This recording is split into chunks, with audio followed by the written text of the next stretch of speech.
This is Jonathan Ayoff here for Pro Boxing Fans, joined by Eddie Hearn on Fight Week. Eubank Jr against Benn is almost here.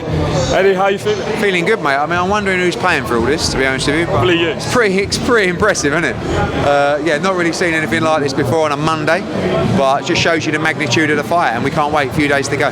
Seen the numbers, especially on the Make the Days Count and the other shoulder programme you're putting out. Why do you think people have bought into this build-up so much? Because I think every generation understands the rivalry. Everyone's aware of the storyline, whether you're a granddad, a father, you know, a younger man who've watched these two come up through the ranks.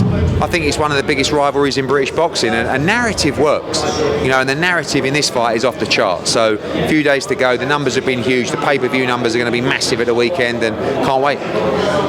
That said, though, to reach the casual audience, the guys that just watch AJ and Fury, how do you do that without Sky Sports News? And do you think they'll push this fight this week? You do it with a documentary on BBC One, prime time on Fight Week, with an audience that Sky Sports News could never ever compete with.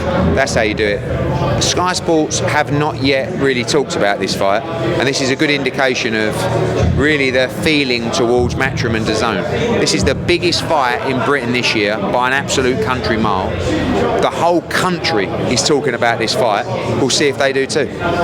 Do you expect them to push it? I mean, they did put out things about the press. They don't have to push it. They have to report on it as an independent news outlet, just like they used to report on Frank Warren shows and other boxing when we were the exclusive promoter. As they told us, we're an independent news outlet. We have to really comment and report on events and big sporting events that the public are interested in. Are the public interested in Ben Eubank 2 or 3? Absolutely. Is there a chance we see a rematch? Is there a clause in the contract for that? Look, we saw two brilliant fights between Ben Eubank, two great nights. We should have seen a third because the second was very controversial. We didn't get it. I would be shocked if we didn't see another episode of this one, but only if it's a great fight. If it's a mismatch, if it's a boring fight, which, let's be honest, absolutely no chance, we wouldn't see another one. But this is a rivalry. I mean, we've seen this fight. This fight could have sold out 2 Wembleys. So I hope we get instalment 2 or 3, but we've got to see number 1 first. In terms of Conor Benn, what do you say to fans that would say it's not Avanesian, it's not Thurman, it's those guys? Those are the guys who want to see him tested against. Who wants to see Conor Benn against Avanesian over Conor Benn against Chris Eubank? I mean, you're talking about, you know, I wish people, this thing with Avanesian is quite interesting. When he was with us, we offered him an eliminator for the WBA title for a lot of money.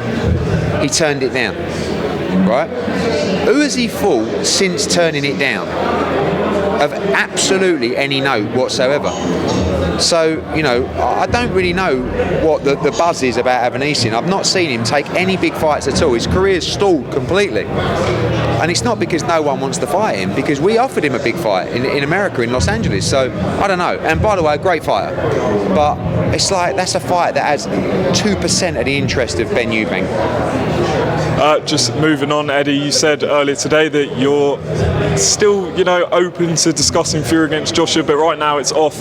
What kind of changed from last week? Because you seemed optimistic. Just the second deadline of, you know, Tyson Fury. And by the way, you know, people say it's off. As far as I'm concerned, we were told by Tyson Fury it's off. Now, we haven't really heard a lot since that final deadline, and we've got stuff to go back to them on as well. But at the end of the day, how many deadlines can we have publicly? And this is the thing, you know, Queensberry, the second deadline, said, look, I don't know if Tyson will go past this day, but Tyson said he won't. And in the end, AJ will look at it and go, well, I don't want to even deal with this guy.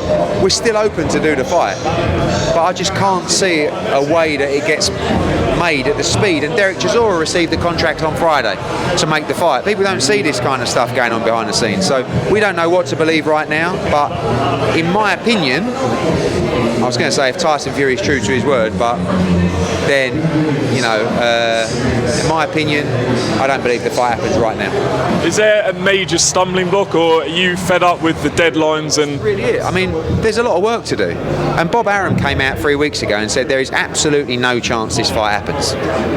And And then yesterday come out and said it's all agreed. Apparently, everything's agreed.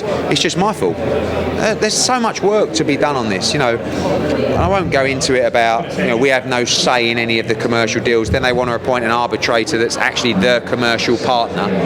So there's work to do on it, and it's going to take time. But what we're not prepared to do is keep publicly getting called out on a deadline 24 hours time when everybody knows there's work to do on the agreement.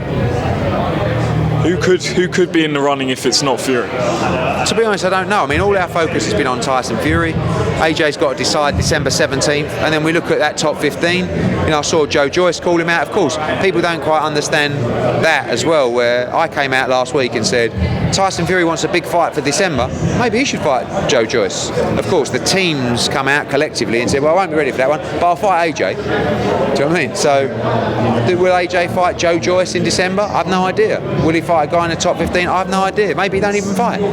But, the focus has been Tyson Fury. That's the fight he accepted, and we'll have to see what's next.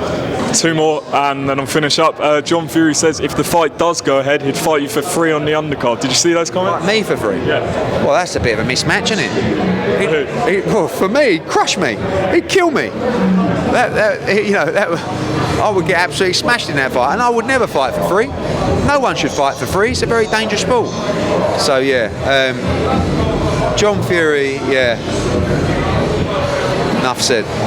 And finally, Ben Shalom came out with something saying that he would like to make Riapol against Okolie next, and that's the fight he wants to make. What's the situation with Okolie and Matchroom? Does he have a fight left with you guys? Yeah, he has 1 fight left on his contract.